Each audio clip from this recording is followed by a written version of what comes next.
예, 안녕하세요. 10분 불교 수업의 이필원입니다. 자, 오늘 질문이 들어왔습니다. 인간 부다, 그는 누구인가요? 라고 하는 질문인데요. 예. 부처님은 인간일까요? 신일까요? 많은 사람들은 부처님께 기도하면은 소원 들어주시니까 신적인 존재가 아니냐, 이런 생각을 하시는 분도 계신 것 같아요. 그런데 과연 그럴까요? 예, 부처님이 인간인지 혹은 신적인 존재로 이해될 수 있는 것인지 우리가 오늘 그 내용을 살펴보도록 하겠습니다. 이 내용을 살펴보기에 앞서서 우리가 먼저 그럼 부처님은 어떠한 삶을 사셨는지 이것을 간단하게 우리가 살펴볼 필요가 있을 것 같습니다. 부처님의 삶이라고 하는 것은 크게 네 가지 측면에서 살펴볼 수가 있습니다. 물론 출생은 당연한 거고요.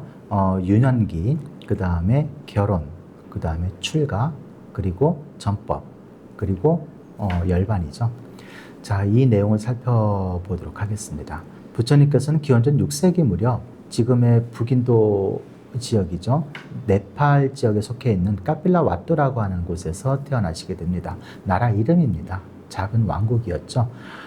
그곳의 왕이 슈토다나라고 하는 분이었고요. 그 분의 부인이 마야 왕비셨습니다. 이 두 분 사이에 외아들로 태어난 분이 바로 부처님이십니다. 부처님의 이름은요, 예, 고따마 시타타 혹은 가우따마 시타르타라고 이야기를 합니다. 자, 부처님께서 태어나셨습니다. 그런데 부처님께서는 태어나신 지 일주일 만에 어머니인 마야 왕비께서 돌아가시게 됩니다. 자, 이렇게 보시면은 우리는 어때요? 부처님께서는 태어나시자마자 죽음의 고통을 맛본 것이다 라고도 볼 수가 있겠죠. 물론 기억은 못 하실 겁니다. 그래서 이 고따마 태자는 이모이자 양모인 마하빠자빠띠의 정성스러운 보살핌 속에서 자라나게 됩니다. 그럼 이젠 유년 시절로 돌아가 보도록 하겠습니다.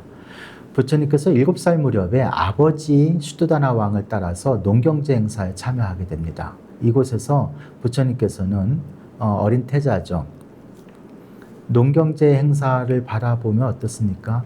농부가 밭을 갈아요. 땅을 갑니다. 그럼 거기서 벌레가 나오죠. 그 벌레를 새들이 와서 쪼아 먹습니다. 그것을 보고서 어린 태자는 이렇게 생각했다고 합니다. 참아 볼 수 없는 생사의 고통이구나. 그 모습이 싫었던 거예요. 그래서 어린 태자는 옆에 동산에 있는 작은 동산에 있는 큰 잠부나무 아래 가서 쉬게 됩니다. 그곳에서 아주 특이한 경험을 하게 돼요. 굉장히 행복한 경험을 하게 됩니다. 이 경험이요, 훗날 부처님이 되시게 되는 아주 소중한 체험이 되게 됩니다. 부처님은 굉장히 감수성이 예민하신 분이었어요. 7살짜리가 생사의 고통을 말씀하실 정도니까 얼마나 감수성이 예민했는지 알 수가 있겠죠. 그래서 불교에서 자비라고 하는 덕목이 강조가 되지 않았나라는 생각도 하게 됩니다. 자, 부처님 나이로 조금 더 거슬러 올라가 볼까요? 17살 나이로 한번 가볼게요. 그때 부처님께서 결혼하시게 됩니다. 이웃나라 공주인 야쇼다라랑 결혼을 하게 되고요. 그리고 그 결혼한 해에 성 밖에 나가서 나들이를 할 수 있는 기회를 얻게 됩니다.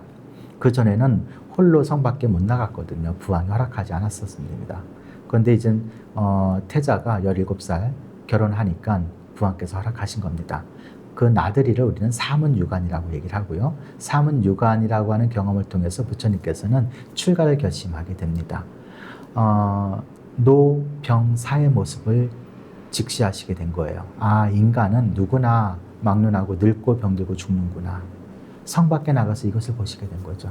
그리고 마지막 북문을 통해서 출가 사문을 보고 출가 사문이라고 하는 존재는 노병사가 없는 경지를 추구하는 자이다라고 하는 것을 아시고, 아, 내가 가야 될 길은 바로 출가 사문의 길이구나 라고 결심을 하게 됩니다. 그리고 그 결심이 실천되게 되는 것이 29살 때입니다. 출가를 감행하는 데 걸린 시간이 몇 년 걸린 거예요? 12년입니다. 이때 29살 때 당신의 외아들인 라울라가 태어나게 됩니다.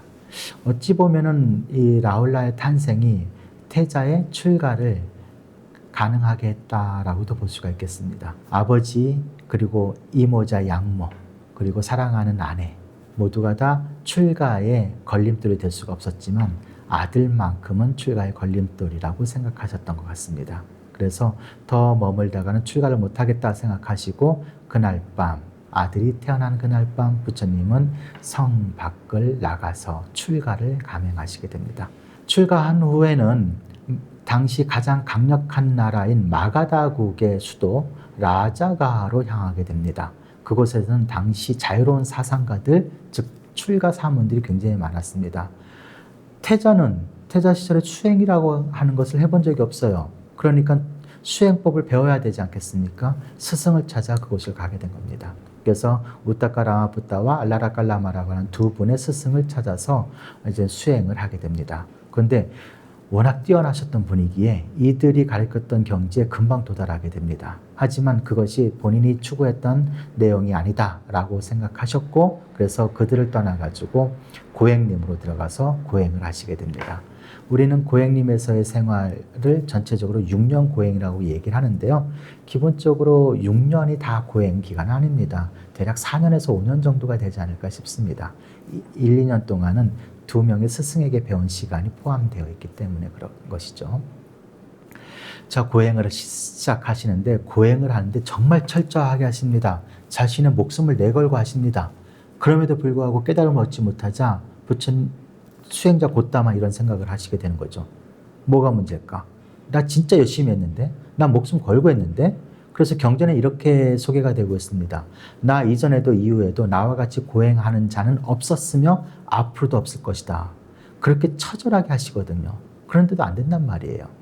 그래서 자신의 전 수행 과정을 되짚어 보게 됩니다. 그러다가 7살 때의 경험을 떠올리게 돼요. 그리고 그 행복의 내용을 면밀하게 분석해 보게 됩니다. 부처님은 진짜 분석적인 분이셨어요. 그 내용을 분석해 본 결과 이것이야말로 올바른 방법이구나라고 생각을 하시게 됩니다. 그래서 이런 생각을 하시죠. 내가 왜 그 행복감을 두려워해야만 할까? 이 말을 통해서 우리는 부처님께서 당시 행복감이라고 하는 것을 쾌락과 동일시했다라고 하는 것을 이해해 볼 수 있는 것이죠. 그런데 부처님께서는 그때의 그 행복은 우리의 감각적 욕망을 충족하는 쾌락과는 전혀 다른 순수한 행복이라고 하는 것을 아셨고 그것을 기반으로 해서 새로운 수행법을 만드셨으니 그것이 바로 중도의 수행법이었습니다. 그걸 통해서 부처님께서는 깨달음을 얻게 되는 것이죠. 깨달음을 얻은 나이가 36입니다. 그래서 이 세상에 드디어 붓다, 깨달은 자가 출현하게 됩니다. 근데 붓다라고 하는 의미는요, 깨달은 자라고 하는 말도 맞긴 하지만 깨달아진 자라고 하는 의미가 더 적합하다고 생각됩니다. 진리는 내가 알고자 해서 아는 게 아닙니다. 진리는 나에게 알려지는 것이죠. 자, 그러면 부처님께서는 깨달은 존재가 됐습니다. 당신이 목적한 바를 성취했어요. 그럼 어떻게 하면 될까요? 반열반에 드시면 됩니다. 그것이 목적이었다면. 그런데 부처님께서는 그것이 목적이 아니었습니다. 그래서 45년 동안 전법의 길을 떠나시게 됩니다. 불교를 깨달음의 종교라고 얘기를 해서 깨달음이 최고의 목적이다라고 얘기를 하지만 그건 반은 맞고 반은 틀린 말이 됩니다. 불교는 깨달음을 기반으로 이 세상을 깨달음의 사회로 만들고자 하는 가르침입니다. 부처님이 바로 그것을 보여주셨던 것이죠. 45년 동안 단 하루도 쉬지 않고 끊임없이 사람들을 만나서 사람들의 아픔과 고통을 듣고 그들의 아픔을 어루만져 주시면서 그 고통을 해결할 수 있는 길을 가르쳐 주셨던 분, 그분이 바로 부처님이셨던 겁니다. 무려 45년 동안. 그리고 80세에 이르게 됩니다. 80세의 노고를 이끌고 이젠 열반의 땅 쿠시나라로 향하게 됩니다. 쿠시나가라라고도 이야기를 합니다. 지명입니다. 가는 길마다 사람들을 만나서 설법을 하시게 됩니다. 그 아픈 몸을 이끌고 노고를 이끌고 사람들을 만나는데 주저함이 없으십니다. 그리고 대장장이 아들 춘다의 청을 받아들여서 춘다의 공양을 받게 되십니다. 근데 그 공양이 정성껏 마련한 공양이지만 문제가 있어서 부처님께서 그 공양을 드시고 굉장히 크게 아파하십니다. 그 이후로는 공양을 못 드시게 되거든요. 그것이 부처님의 최후의 공양이 됩니다. 그런데 부처님께서는 아난다 존자에게 이런 이야기를 하십니다. 아난다요, 그대가 가서 춘다를 위로해 주거라. 춘다는 이렇게 생각할 것이다. 내가 음식을 잘못 공양 올려서 세존께서 열반에 드시게 되었구나. 그리고 스스로를 자책할 것이니 그를 찾아가서 위로해 주거라. 이 세상에 가장 큰 공양이 두 가지가 있으니 정각을 이루기 직전의 공양이요 그 다음에 열반을 이루기 직전의 공양이니 이 둘의 공양은 똑같은 공덕이 있다. 그러니 춘다는 나에게 마지막 공양을 올린 공덕으로 오랜 기간 크나큰 복락을 누릴 것이다 라고 그를 위로해 주거라 이렇게 말씀하십니다. 그 아픈 상황에서도 춘다를 염려해 주시는 그 마음, 그것이 바로 부처님이셨던 겁니다.